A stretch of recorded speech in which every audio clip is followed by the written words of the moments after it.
I caught my husband having sex with my sister in my favorite kitchen. But what I discovered after that is far more disturbing.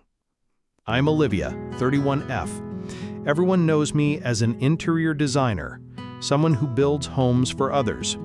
And this is the story of how I myself painstakingly destroyed my own home, piece by piece, because I realized that everything I had built was based on a foundation of lies. This is going to be a long story, but I hope you'll stick with me. You know, my job is essentially turning living spaces into actual homes. I've always believed a house isn't just about walls and furniture. It needs to be a place where you feel safe and loved, or at least that's the facade I've always tried to present. In reality, deep down, I have a heart full of scars. I grew up in a family where love was nothing but lies and affection was a luxury. My parents constantly and openly cheated on each other, but they also fought like cats and dogs every day. The concept of family, for me, was a living hell. Because of that, I stopped believing in love or romantic relationships. I just lived a reclusive life, burying myself in work, avoiding anything to do with serious emotional connections. Then Leo, 34M, appeared like a miracle. After all those years, I'd built up solid walls. He was the only one who managed to break them down. He was incredibly persistent, never giving up.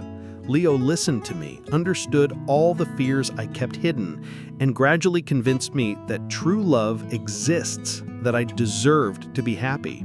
And I trusted him absolutely. I gave him everything I had left after that damned past. Actually, my father passed away quite early. From that moment on, I also completely cut off contact with my mother as a way to escape the past. And my only remaining blood relative was my sister, Vivian, 33F. I loved Vivian to death, and she loved me just as much. We considered each other soulmates. She was the only person I could trust, with whom I could share every secret, every fear, everything.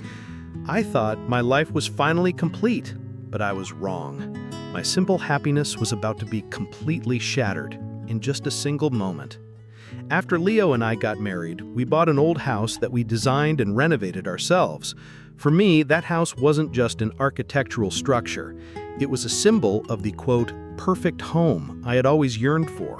A safe place for me to build love with Leo, to escape all the haunting suffering I had experienced. I poured all my passion, money, and architectural mind into building it. Every space, every material I personally selected and designed, transforming it into my own masterpiece. The kitchen was especially important. I loved that kitchen more than anything else in the house. It was the heart of our home, where countless warm family meals took place, where friends gathered, and where simple, happy moments unfolded. Moments I had never experienced as a child. I personally installed the touch-sensitive LED lighting system around the pristine white marble island, wanting everything to be perfect, bright, so that everything that happened there would be filled with light and warmth. In the beginning, both Leo and Vivian were quite supportive of my idea of creating our home. They encouraged me, and Vivian even lent me the remaining money I needed. But gradually, work and social commitments started pulling them away more often. In fact, for about half the time, I was pretty much on my own, overseeing and actually building the house. But I understood. Life gets busy. What I didn't know, however, was that what was happening behind my back was a disgusting conspiracy I couldn't even begin to imagine. After some time, the project was finally complete. And one day, just 2 months after we moved in, the home I had just built, before it even had a chance to feel truly warm, completely collapsed. That day was exhausting. Dozens of emails and calls needed to be handled, but it was also the day our company finally secured a huge contract after a long period of negotiation and consultation. Instead of throwing a party, my boss was incredibly thoughtful and let us go home early. I was thrilled to share the news with Leo, eager to celebrate with him. I drove home, my heart full of happiness and anticipation. As soon as I reached the door, I saw Vivian's car already parked outside. Perfect timing, I thought. It was a day to celebrate, and having her over was just wonderful. I quietly stepped inside. For some reason, an unusual silence enveloped the entire space. Then I heard soft sounds coming from the kitchen. A slight curiosity stirred within me, mixed with a hint of excitement. I decided I'd surprise them by suddenly appearing. I slowly walked down the hallway towards the kitchen door where the sounds originated. The laughter and whispers grew clearer with each step. A smile still played on my lips, my voice almost ready to call out Leo's name. And then I reached the threshold. In that very instant, the touch-sensitive LED lighting system flickered on. A pure white, cold, emotionless beam of light suddenly shone directly into the center of the kitchen. And I saw everything, clearly and in meticulous detail. Right before my eyes, on the pristine white marble kitchen island that I had painstakingly designed, the place I had always dreamed would be the heart of our family, were Leo and Vivian. They were naked, embracing each other. Leo's back was turned to me, but he immediately spun around, stiffening. His eyes were filled with absolute panic as he realized I was standing there. And Vivian, my sister, also looked up at me. And when she saw me, a terrifying smile slowly spread across her face, a sneer full of challenge and mockery, as if Vivian had been waiting for this moment for a very long time. In that moment, seeing those images, I could only stand there, stunned. It was like a knife plunging straight into my heart. My chest ached and suddenly tightened as if it would explode. My eyes scanned the kitchen, taking in every single detail, until they landed on the pristine white island and the two disgusting people defiling it, leaning against it.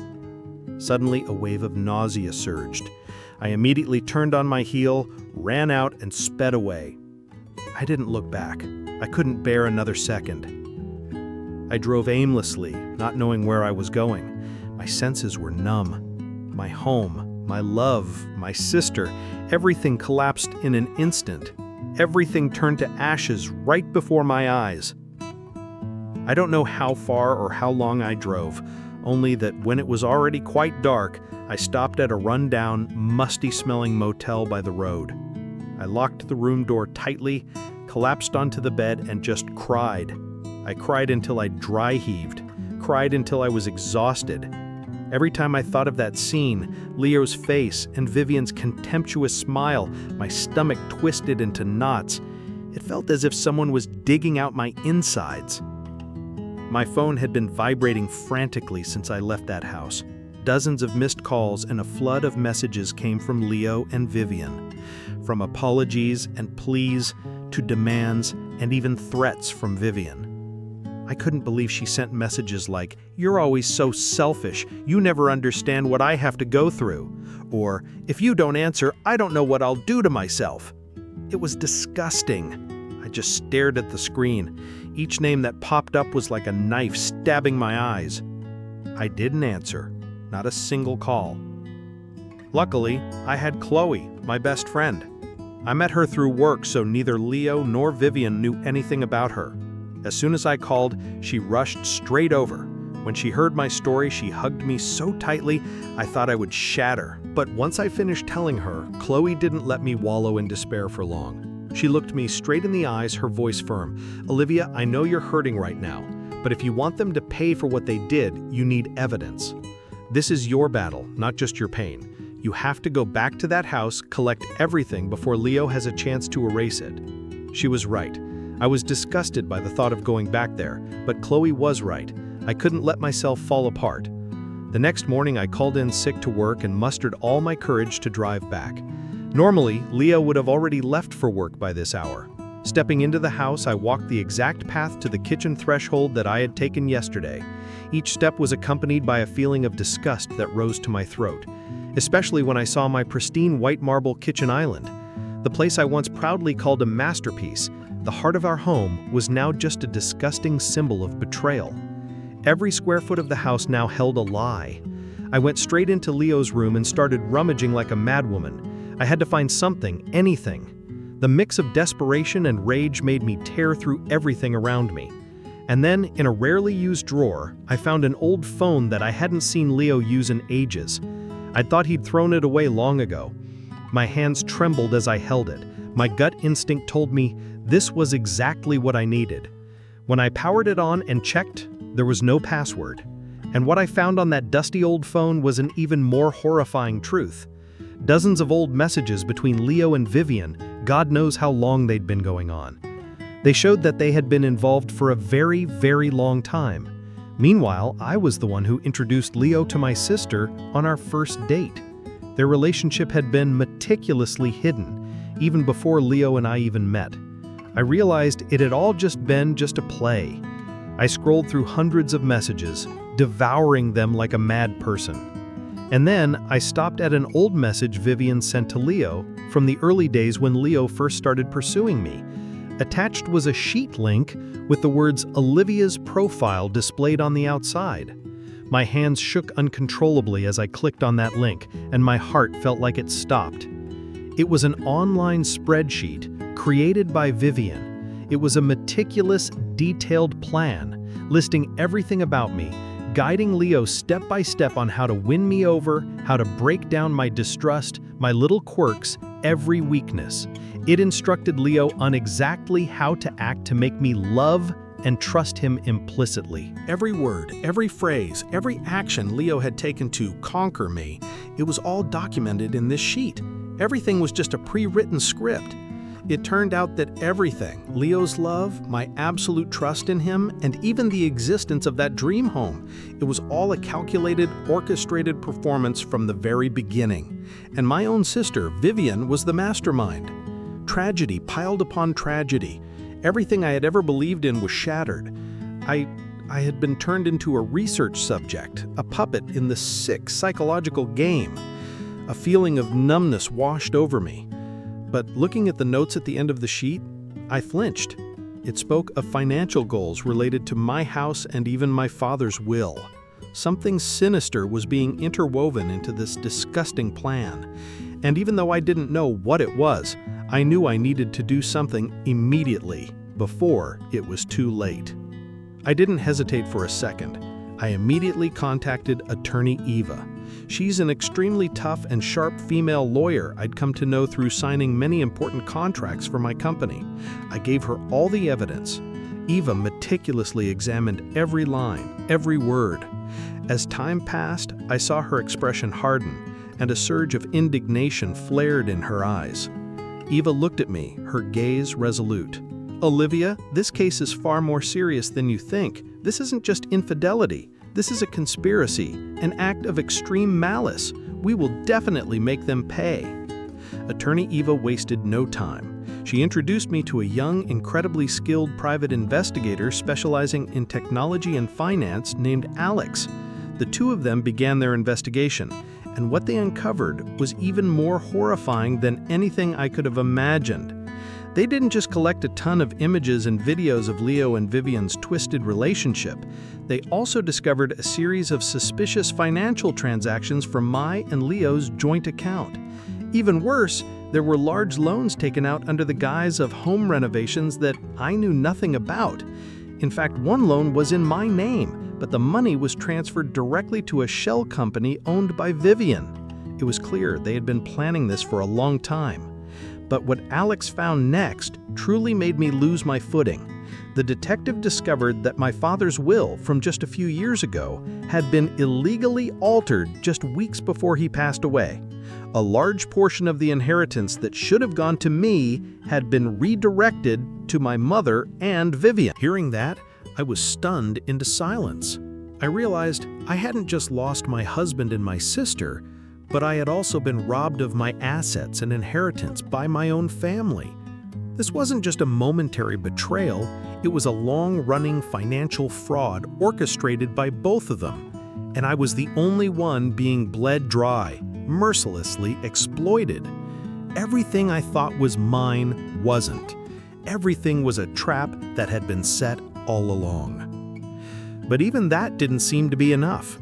Attorney Eva advised me that no matter how painful, I still had to call Leo and Vivian. She said I needed more evidence, specifically recorded conversations. Call the people who destroyed my life? I felt disgusted, but I knew this was part of the fight. The first call was to Leo. All he offered were hollow, repetitive apologies. "I'm sorry, Olivia. I'm a bastard. Please forgive me. Please come home. I promise I'll change. I love you." Hearing those words come from his mouth after knowing all the truth only made me feel nauseous. All he had were empty promises of a fake love. I was too fed up with those lies. I just listened in silence, unable to utter a single word. I let him plead, and then I hung up. Not a word spoken. I truly felt not a single flicker of emotion. Then came the second call, with Vivian. This was what stunned me again. I took a deep breath, trying to keep my voice from breaking. Unfortunately, hearing her voice, my own immediately trembled, but I still tried to suppress my indignation to utter each word. Why? Why did you do such a disgusting thing? You're my own sister. Immediately, Vivian started playing games. She didn't apologize. There wasn't even a hint of remorse. Instead, Vivian began to blame me. "You've always been selfish, Olivia. You only care about your work. You never understood what I had to endure. Leo needed someone who truly understood him, not an architect who only cared about blueprints." She even said, "I just wanted Leo to be happy. He was miserable with you." That was enough. I had heard enough. More than enough. I hung up. My hands were shaking uncontrollably. Tears streamed down my face, but I couldn't cry out loud. In that moment, a horrifying realization hit me. I hadn't escaped the past trauma and the generational wounds of this toxic family. The way Vivian manipulated me, blaming me in return, it was exactly how my mother had treated my father and how she had treated me when I was a child. I saw my toxic mother's shadow in Vivian, and I realized how I had allowed those old scars to be exploited, trusting Vivian unconditionally simply because she was my last remaining relative. The feeling of being betrayed by my own sister, the one I placed all my trust in, hurt even more than being deceived by Leo. Just as I was at my lowest point, my phone rang again. This time, it was my mother, Barbara, the woman I had cut off contact with years after my father's death. I knew instantly that Vivian had called her. I took a deep breath, then answered. And just as I predicted, my mother began. She didn't ask a single question about me after all those years of no contact. What spilled from her mouth were only manipulative and bitter words. "Don't make such a big deal out of it. Forgive them to save face for the family. Who will look at us if you keep acting like this? This is your fault because you weren't good enough. You couldn't keep your husband. You couldn't keep your sister." Every word she uttered was like a knife plunging straight into my heart. I just listened, tears streaming down my face. I felt utterly helpless, suffocated. It was as if I was a little girl again, reliving my childhood in that hellish family. I couldn't say anything. My mother, sensing my silence, grew annoyed, then hung up. Those calls, they starkly reminded me of my helplessness. Even as I fought for what was right, I realized the enemy wasn't just Leo and Vivian. It was also the psychological scars from my family that had made me so vulnerable and easily manipulated. I thought I was strong, but it turned out I was still trapped in that vicious cycle of toxicity. But no, I wouldn't let them win. No matter how difficult, I would stand strong and bring everything to light. In court. With Eva's help, that day finally arrived, the divorce hearing. Leo and Vivian appeared together, trying to project an image of closeness and sweetness. They slandered me with all sorts of accusations, from being cold and selfish to being too career-driven and neglecting my family. Their demeanor was incredibly confident, as if they were sure they would win. I just sat there, looking directly at them. I was prepared for this moment. Then it was Eva's turn to present. She laid out the financial evidence, the shady transactions, the loans I knew nothing about. And then the Olivia's profile sheet was presented. I clearly saw Leo and Vivian's faces gradually turn pale. all their confidence suddenly vanished. Just then, Vivian suddenly clutched her chest, her eyes rolled back, and she collapsed to the floor, fainting right in the middle of the courtroom. A ridiculously disgusting act of feigned theatrics. The entire courtroom erupted in chaos. I just watched, feeling absolutely no emotion. A moment later, Vivian came to. She immediately started crying hysterically, like a professional victim. Then she pointed a finger directly at Leo, shouting through her tears, "Him! It was all him! Leo manipulated me! He exploited my vulnerability after family rifts! He painted a picture of true love, saying Olivia never understood him! I'm just a victim!" Leo was stunned, speechless, trying to stammer a rebuttal. He looked at Vivian as if she had just turned into a demon. But Eva was already prepared for this performance. She said nothing, just smiled meaningfully and gestured to her assistant. The large screen in the courtroom lit up. Everyone in the courtroom held their breath. The first video clip appeared. It was footage from the mini security camera Leo had installed in my house, which Alex had retrieved. Everyone clearly saw Vivian and Leo laughing, embracing intimately right after I left the kitchen that day. Then, Vivian actively kissed Leo, her face showing clear glee and triumph. And then, her disgusting voice rang out, giggling, full of cruelty. "Perfect! The plan was a brilliant success! She never suspected a thing!" Vivian's innocent, saintly facade, which she had just put on for the court, completely crumbled. The entire courtroom was stunned. Leo and Vivian's lawyers' faces turned ashen. Leo looked at Vivian with an expression of utter disgust, furious at being backstabbed. As for Vivian, she froze, her face pale. Her manipulative act was completely exposed right there in court. All this evidence not only showed their brazenness and callousness, but also clearly proved that Vivian was an accomplice, even more active than Leo in this entire conspiracy. I sat there witnessing the ridiculous drama and manipulation between the very people who had ruined my life. They were exposed by the very tools they used to conceal their actions. The feeling at that moment was no longer anger. It was a deep pain, an extreme weariness. The pain of the sickness in those relationships was etched into my heart. I just wanted everything to end immediately. The trial concluded. I won the case. But for Leo and Vivian, that was just the beginning of their hell. Immediately after the trial, their twisted relationship quickly and bitterly fell apart. More than just breaking up, they became sworn enemies. They publicly exposed each other's darkest secrets on social media without any restraint. Then there was my house, the place I poured my heart and soul into. Vivian, that viper, tried to destroy it. She attempted to illegally sell it under Leo's name, seeking revenge on him for not fairly sharing assets after the court's ruling.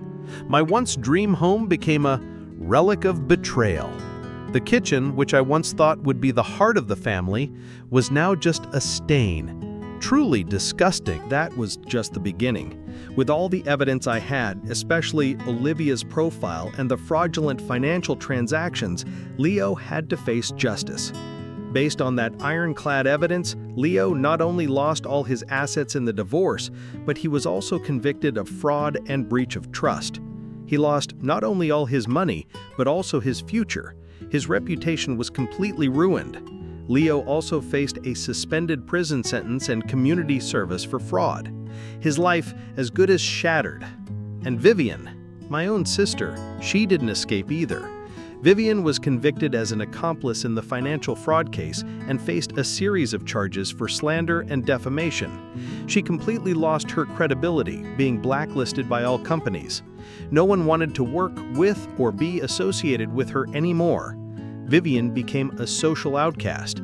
The funniest part was that she was even forced to sell the portion of my father's inheritance that she had fraudulently acquired to compensate me. Karma truly is a swift kick. And my mother, Barbara, although not directly convicted, her testimony in court about knowing and encouraging Vivian's twisted relationship cost her any remaining respect from relatives and friends. She lived in absolute solitude. Everything they sowed, they now had to reap. Ultimately, they all became social outcasts. No friends, no family, no support whatsoever. Their lives were now filled only with regret and bitterness. But don't misunderstand. They didn't regret hurting me. They regretted destroying their own lives, tearing down everything they once had. Now they could look at the ruins of their past with utmost bitterness and remorse. They would have to live a dark life, completely contrary to what they had once dreamed of. Dreams they built on my suffering. That was the price malice had to pay. I once built a house on a foundation of lies, but now I am the architect of my own life. I am personally creating a safe space, a life filled with truth, and I believe that any of us, no matter what tragedy we've endured, can do the same. Thank you for listening to today's story from the Guilty Notes channel. If this story resonated with you, please like, share this video, and don't forget to subscribe to the channel so you don't miss other emotional, real-life stories and valuable lessons. See you in the next video.